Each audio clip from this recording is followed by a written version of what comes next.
Hey guys, I have the most delicious new recipe for you today, and it's using one of my favorite ingredients, which many of you will already know is paneer, and it is a cross between the famous Paratha and naan, and it is Paneer Kulcha. And this recipe is just so flaky, so melt in your mouth delicious that you're just gonna be hooked as soon as you try this.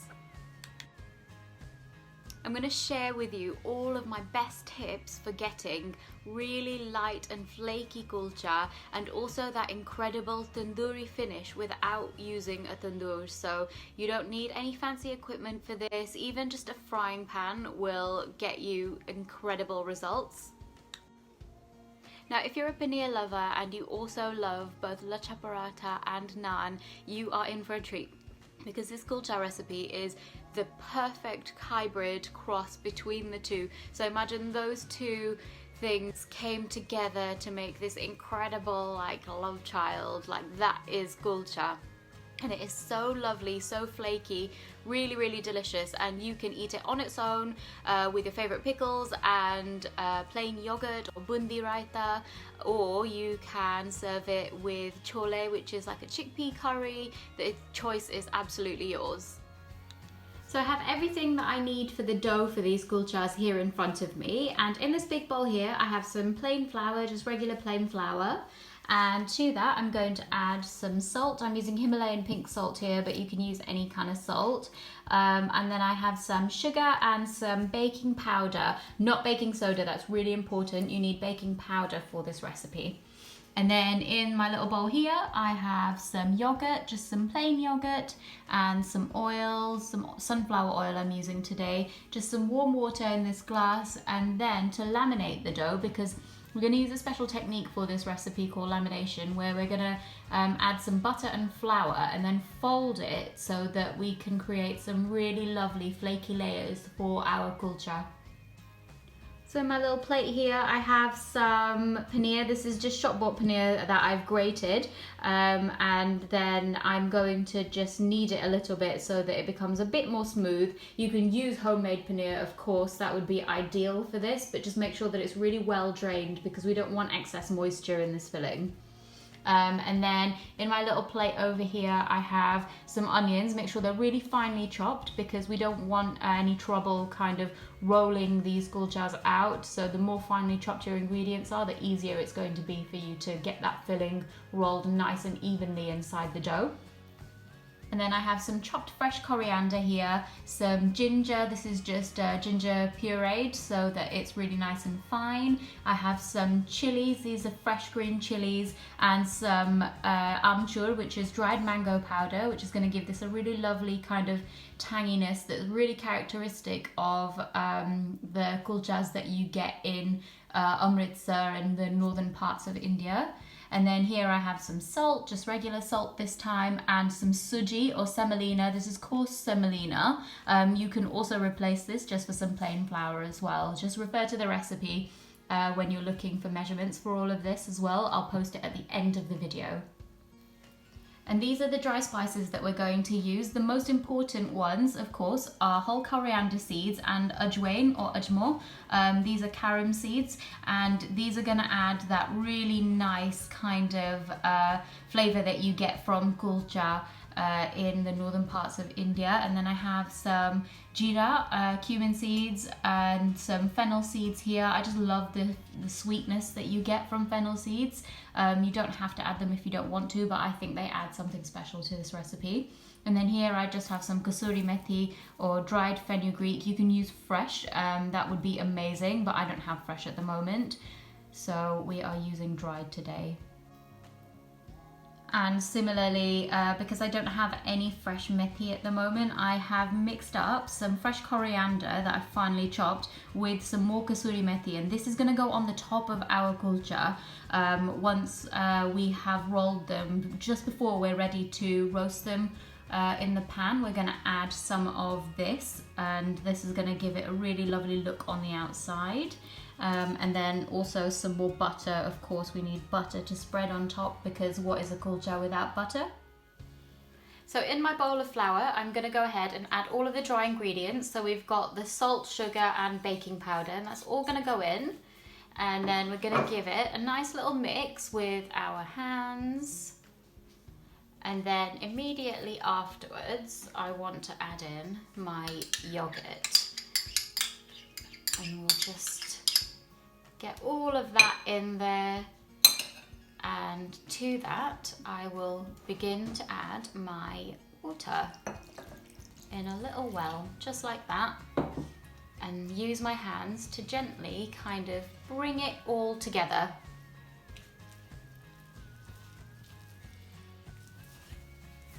Continue to mix it with my hands.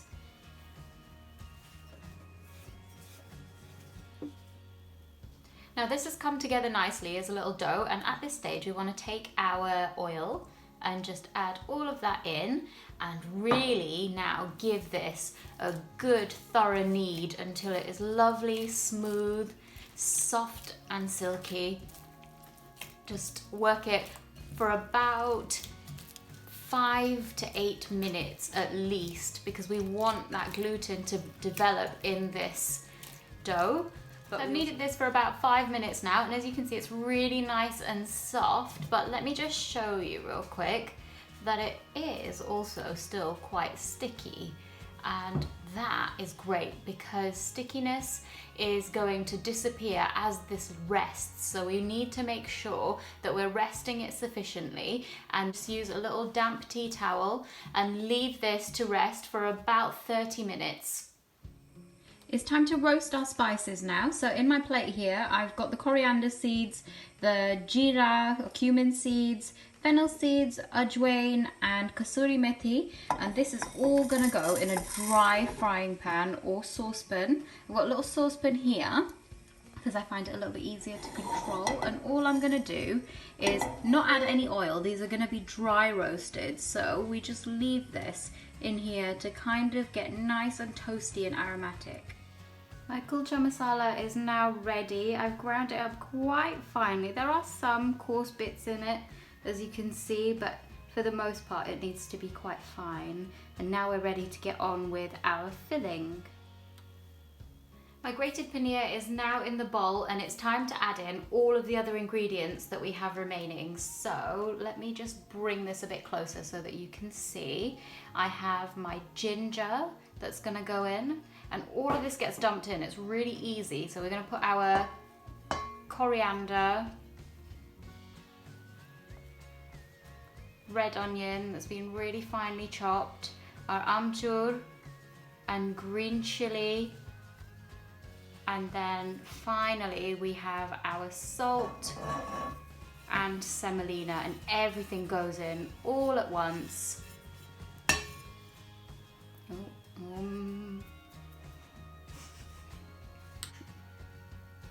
Now I'm going to get my hands in here now. Hands are the best tool for this. We want to get it all mixed in nicely, and then what I'm going to do is just start kind of smushing it a little bit. And now, because I'm using shop bought paneer, it doesn't have that kind of like nice creamy homemade texture, and that's something that I really like in my kulcha. So what I like to do is just squeeze it so that it comes together like a nice ball when we use it in our filling. So we want it to be able to hold its shape like this. Now this is nicely incorporated, so I'm just going to go ahead and add my ground up kulcha masala.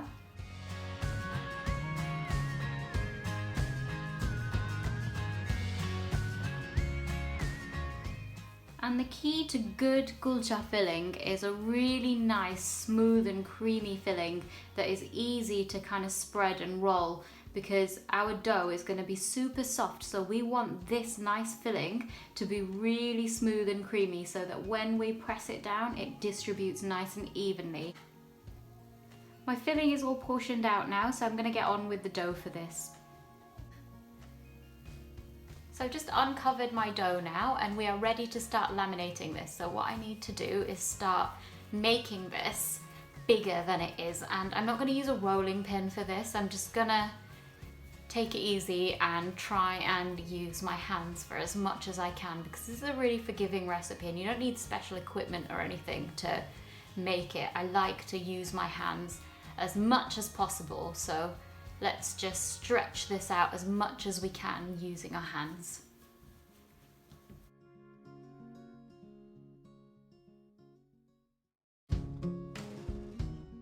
This is softened butter, and we're just going to squash it in our hands and literally just spread it all over the surface of this. And this butter is what's going to help us create our absolutely delicious kulcha layers.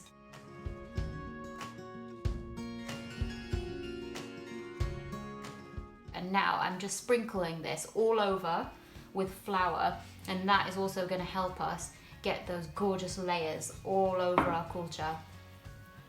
Roll this up as if we were making like a giant cinnamon roll. So just take this and give it a nice tight roll, and inside it's going to be like a lovely kind of snail shape. Just take one cut here, one here, and one here. So we've got 3 on this side and then 3 on this side, and now we've got our 6 equal portions here. So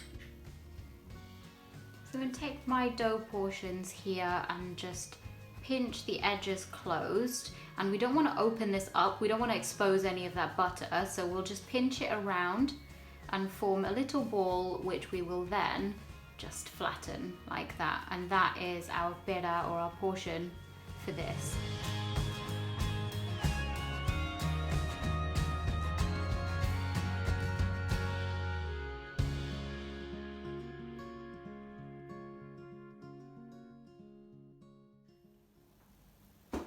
I'm going to carry on filling these now, so it's time to start popping our filling in. So we need to take our dough and just press it out like this, just as if we were making aloo paratha.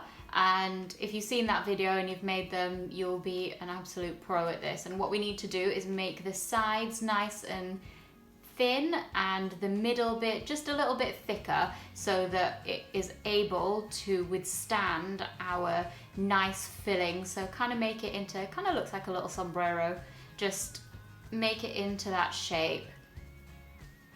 And then what we will do is turn it over seam side. Can you see that that's where all of our lovely butter is inside, and that's when it's going to make it lovely and flaky. And all we need to do is take one of our filling balls and pop it in there. And if you remember my aloo paratha video when I showed you how to stuff things, we don't pull the dough over the top, we kind of tease it. So you don't want to stretch all of that dough out, we want to kind of just tease it up so that it kind of slowly encases this. And because we left that thicker bit at the bottom, it's going to be nice and easy for us to roll this. But what we need to do is just, as much as we can, be careful and seal it closed so that it's not kind of leaking any of that filling and any of that butter, and it's not tearing. So we've got like our little potli at the top there. If you want, you can just pinch it off, or you can just push it down like that, and that is absolutely fine. And now this is nice and encased, so we'll just give it another quick roll, and then I will repeat this for the remaining kulchas.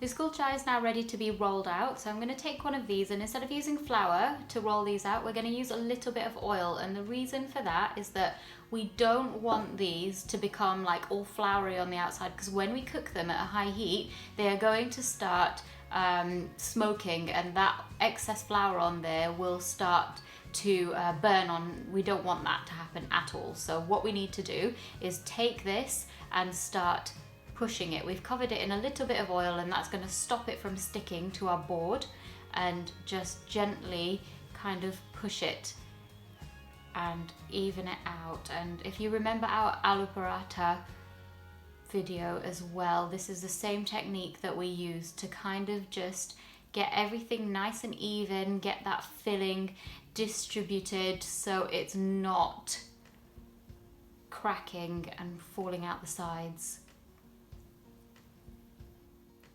So I will continue just pressing in and around, and don't focus too much on the edges just yet. We'll flatten those out right at the end because we want to keep them thick for now while the filling is being spread, so that the filling doesn't start seeping out of the sides of those edges, which would be thin if we started pressing them at this point. So just keep going, making it bigger, and use your hands as much as you can. I've got a rolling pin here, and absolutely you can use a rolling pin if you feel more comfortable doing that, but I just find using our hands is so much easier in terms of really getting a feel for the thickness of this kulcha. So just keep going, be patient, and get yourself a nice shape. We want it to be fairly round. So this is nice and spread out now. I know that my filling isn't gonna start seeping out the sides, so what we can do at this point is take a rolling pin and just use it to spread this a little bit.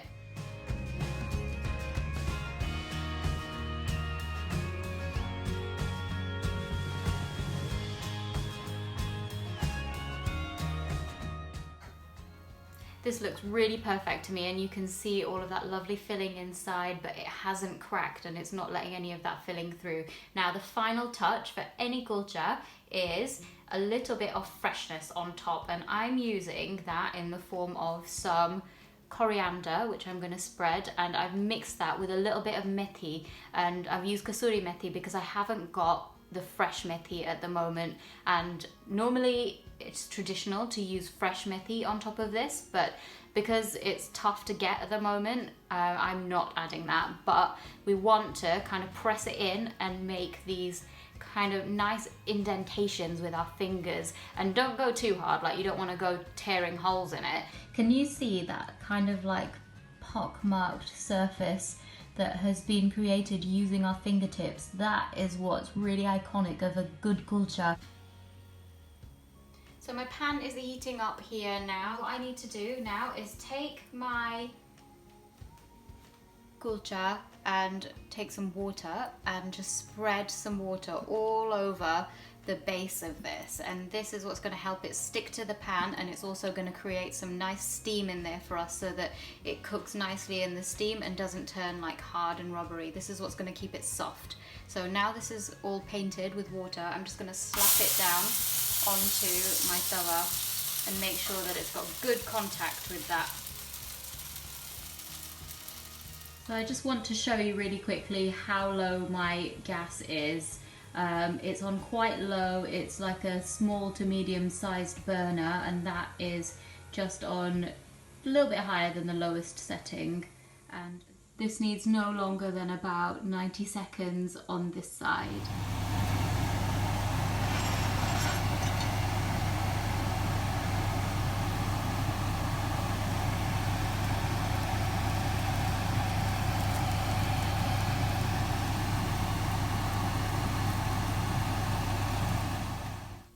So this has been cooking now, and as you can see, it's like super lovely and puffy all over the surface. Let me just bring it a bit closer so you can see it. And it's so nice and puffy all over this surface now. So what we want to do is just give it a nice turn. So I'm going to take my little tawito here and just slowly kind of ease it away from the pan. And I'm going to cook it on the other side now. Now the key difference between naan and kulcha is that naan cooks in high heat and a kulcha needs to be cooked over a low heat. So pay attention to how hot your stove actually is. And this, because it's a bit thicker than a naan as well, and it's got that filling, we want to make sure that all of the spices get nicely cooked a little bit. We need to make sure that we're cooking it in a low heat. So I want to cook this naan over a little bit of a flame. So what I like to do is switch on my little gas here and then transfer this from one side to the other. So I'm just going to take it and pop it on straight on this gas, and I've got some metal tongs here that are really handy for this, and all I want to do is just give it like that nice char. And this is completely optional, you don't have to do this, you can just cook it on the pan the whole way through and that is absolutely fine, but I love that kind of tandoori char you get. And look at that gorgeous colour we've got all over, and that is now done. So I'm going to take it and pop it in my plate, and we can now top this with some lovely butter. We're just going to flip it and cook the other side, and as you can see it's lovely and golden on that side. Okay, so my kulcha is now covered in my lovely butter, and I'm just going to spread that all over the surface of this, and it's just going to melt into those lovely little pockets that we created. And this is so lovely and flaky, I can't begin to tell you how delicious it is. And that is just spread so beautifully. And now I'm going to show you one last thing to make your kulcha look like it was bought from an absolute expert. Right, now the last thing we need to do is just reveal some of those lovely layers that we created with the butter. So what you need to do is just pop your kulcha in a tea towel like this. It's still really hot, so just be mindful of that. Just hold it up either side and just squash it to reveal some of those lovely layers, and then turn it one more time and just do the same on all sides to reveal those lovely crispy flaky layers on the inside. And that is our kulcha ready. And here are our finished paneer kulcha, and as you can see they are so flaky and buttery. Look at those layers, like awesome layers. That is the sign of the ultimate kulcha. We did it. That is how easy it is to make your own flaky street style North Indian paneer kulcha at home. And if you don't have paneer, that's fine too. You can swap it out for any other ingredient, like potatoes work really well, mashed potatoes, or you can use cooked cauliflower that's been really well mashed, or peas and onions. The world is your oyster. So